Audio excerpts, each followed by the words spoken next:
there's an issue where your scoreboard will be showing a draw at the end of every single match.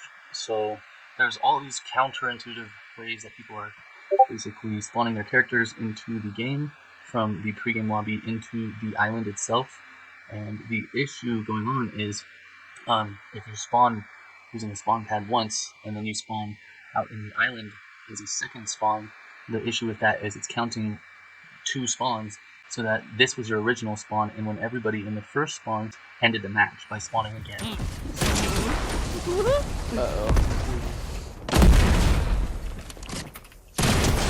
Oh my gosh! Did you die? Wait, who died? Your HUD and scoreboard are constantly displaying draw, but only when you publish your game and play it with friends. Then this is the solution. Want one spawn pad in your pre-game lobby to the Fortnite issue they're having with the draw scoreboard. You'll want your spawn pad to be player team any on your settings over here. User options, advanced, enabled during phase always, player class any, and that's pretty much it for that. So everybody spawns basically in your pre-game lobby, and it's set to always, not gameplay and not pre-game, even though it is considered the old-fashioned way. This is considered a pre-game lobby. Okay, now next you're going to create a mutator zone, and this is going to be the size of that yellow bounding box, basically your area where your players will spawn in. And then as you're waiting for people to join your game lobby, the timer will be set at 20 seconds or however long you want, and this is after the auto start timer completes in your island settings. Keep note of that. This mutator zone activates the parent rift, and the parent rift is group X, but it sends it to the child Z, and child Z would be all the teleporters out in your map. So these are all in gameplay, and they're all set to target group Z, and then their teleporter target group is set to none. So the parent would be this one, and there's a couple other settings in here. Enable during phase gameplay only, and out here, enable during phase all. So that's for the teleporters. Here's the settings.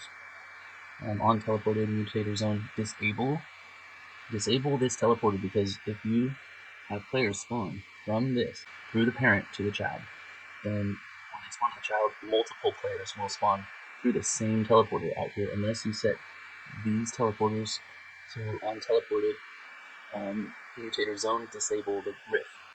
On this one, you will have it set to activate mutator zone on player entering zone under user options and functions, and maintain the teleporting duration world. Basically, all of these change teleport target on entry that's important. Gameplay only is important because these player spawners are set to always. So this is a gameplay rift here, and your mutator zone settings. Here we go. Here are the settings for the mutator zone. Enable during phase none. Zone jet box, but this is an important part. User options, functions, and disable teleporter. So every teleporter in the world, 3 through 22, because we're having 20 players. If you're having 20 players or 16 players, you want to disable each teleporter on teleported. So you have to manually decide the script so that all the events are assigned to each teleporter lift on teleported, so that they're disabled, that players don't spawn through twice. You want one player spawning through each teleporter. And then enable the timer device on success. And on player entry zone, timer device enable. And teleporter 2 is the parent teleporter right there that you want to activate. Timer settings, user options, events on success, mutator zone enable. Enable mutator zone on player entry zone. And your island settings, go up to your outliner. And here's your island settings.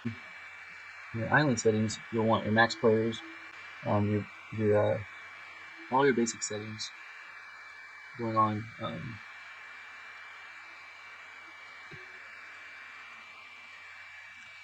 you put your team index to set to the amount of max players you have. So, but you'd only want your teams size to be 1 because your team is 1 player. So this is the only way to make player versus player and have the scoreboard count as a victory instead of a draw. Now you want your default class identifier for each player to be no class. Your default class at the end of the round, not the end of the game, spawn limit at 1. And you can read through these, but you'll see that these have all been successful in countering the bug for ending each round as a draw due to the Fortnite bug in their latest release. Last standing ends game. Spawns on next round, join in progress, spawn location, spawn pads, spawn pad selection random, respawn type individual, post, spawn location island start. Have auto start set to 90, and that's however long it takes for people for their internet connections or their ping or latency to allow them to join your game from their lobby. See your identifier, elimination score, assist score, and the rest you could just kind of look through and apply to your own game. Also, people have trouble with their opponent's builds not being able to be destructed. That would be the environment damage. You want to put it to all.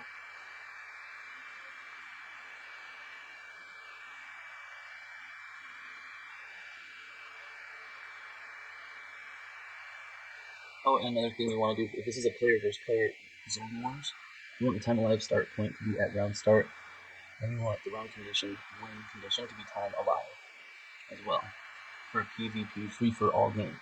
Even though the setting says free-for-all above, it's bugged, so it won't work if you say last man standing wins the game. You'd have to counter all the events and make it so that the round win condition is time alive. That way the last person alive at the end of the time would be last one living, which would win the game.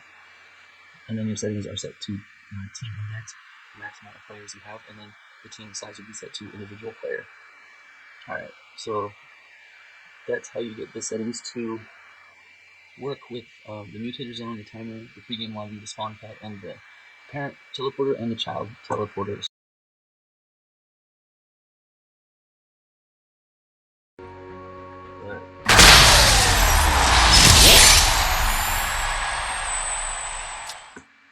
Previously, I had the pregame set to the player spawner in the pregame lobby.